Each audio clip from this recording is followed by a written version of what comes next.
Hi guys, welcome back to Paper Confessions with Karamia. Happy Sunday. It's time for hashtag Sunday Snappy Snippets.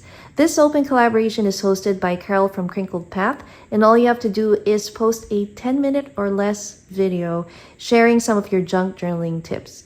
Creative journaling has become widely used, and especially junk journaling has grown tremendously through the years from the time I had started many years ago.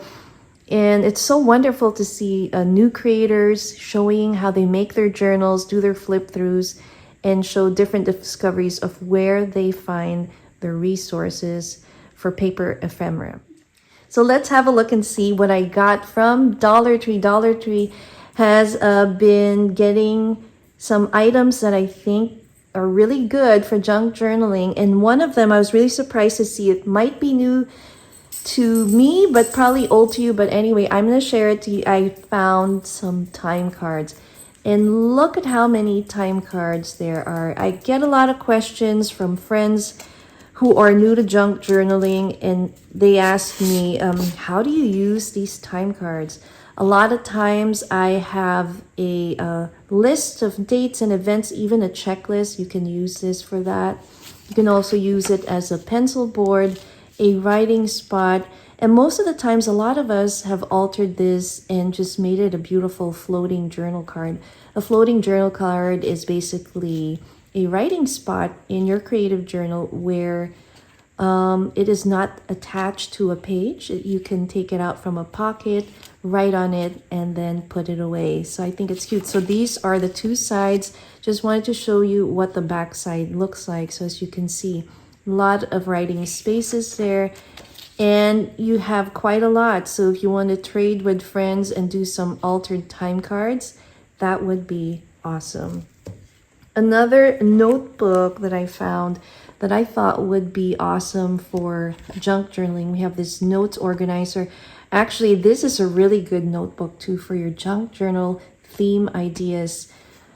Oftentimes I have all my ideas in my head, and then I will sometimes say, oh my God, I forgot, I should have wrote it down. I do have a little notebook where I write some of the things, but this is amazing because you can write it in detail. You can also plan out your videos and kind of have a timeline of how you want to shoot your content. So I think this notebook is great for that. But when it comes to junk journaling, these are tearaway sheets too, so you can tear them away from here. Lovely to distress this with some of our Distress Oxide inks and give it like that vintage look. Do some stenciling on it if you would like, and do some coffee and tea dye soak, and then let them dry, and then you have that vintage looking aesthetic for your junk journals. And again, these pages are double-sided, which is awesome because then you can fold it in half if you're making a cute little pocket junk journal like this. And I like again, junk journaling, we reuse everything. So I like to fold it this way and have this little spiral tear here on the side. Kind of love that detail, and then just write on it. So you have multiple 4 sides to write on. And if you tea dye it, it kind of looks really vintage and really fun. So these are the 2 new finds I found at Dollar Tree. Now I do have another video that I'll be posting at the end or linking down below that I think you guys will enjoy. I show you a whole bunch of Dollar Tree supplies that I purchased before that are perfect for junk journaling. So make sure to check out that video. Now I'm going to show you some work in progress projects that I have been working on or have had done. One is my daughter Emmy was working on her visual arts project, and her teacher had required that they make quilt squares. There was no sewing required. They just gave her a measurement, and she had invited me to join her in making this. I posted on my Instagram, so I'm going to do an insert here of what it looks like. And I thought Emmy did a great job. She's an 8th grader, and I just thought this was so cute. She also loves kitty cats, and I just love the way she made this. Now for myself, I made something a little bit more celestial using some fabric sari trim, and then just kind of mix match some items so you will see it here. Now my plans for that square is possibly to use it as a pocket in a tote bag or use it as the focal point on the cover of a junk journal. So that's another tip for you if you have quilt squares and you want to add some detail to it. You can definitely use it as a pocket, and you can use it as the focal point of your main cover for your junk journal. Speaking of journals, I'm also currently working I'm working on a project that's for an upcoming collaboration. It's a fairy journal. So I wanted to show you that I had stitched 2 different pattern papers. This is so gorgeous. Did some zigzagging. But what I've done is I've created a couple pockets, and you can do this with your pages. So you can see the stitches go through here. But what I've done to do that so that we don't seal the pocket is sew the sides first for our loading sides for a pocket, and then sewing around to adhere the top sides, and then, excuse the nails, we immediately have 2 pockets. So I made a couple of them, and here's the other one. I'm kind of making a grungy fairy journal, so that's in the works. So that's another work in progress project for junk journals. The next one is for a swap that's upcoming. This is being hosted by Alice from My Frugal Wonderland. It's Let's Be Friends Swap 2024. She did this wonderful tutorial on how to make a simple tote, and I thought you guys should go on over, check it out as well. She has some fun content with Michael's unboxing grab bags, and she also has some wonderful swaps that she's received in the past, so make sure to check her out. So I'm going to show you what my tote looks like so far.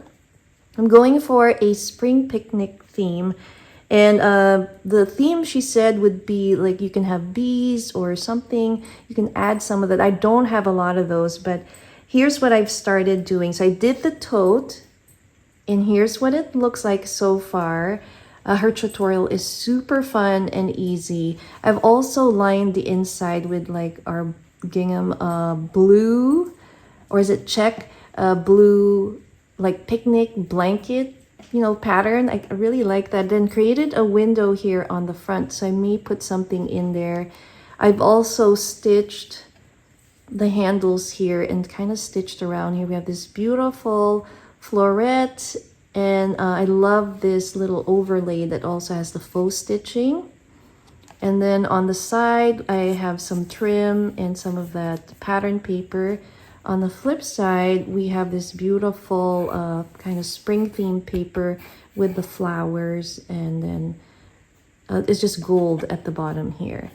Now we're going to be filling this up with some goodies. So I'm going to do a separate project share when I'm completely done before I send it off. So basically the challenge is you make 1, you get 1, or you make 2, you get 2.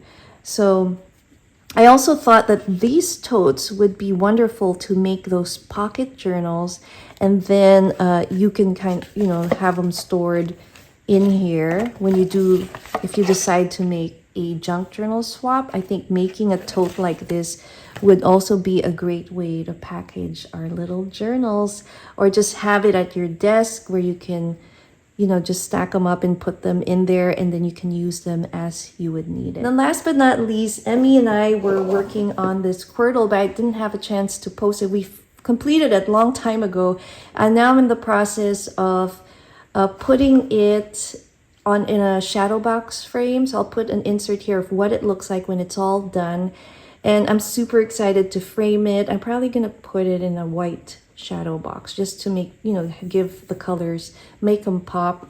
And then we're going to be working on this one next time. So there you have it, guys. I hope you enjoyed my Sunday Snappy Snippets. This is again hosted by Carol from Crinkled Path. Also, make sure to check out her channel. She recently posted her tag project for the Enchanted Fairy collab that is running through the end of March. We have 26 creators. It's a channel hop, So much creative inspiration. That's hosted by Creating with Jovi.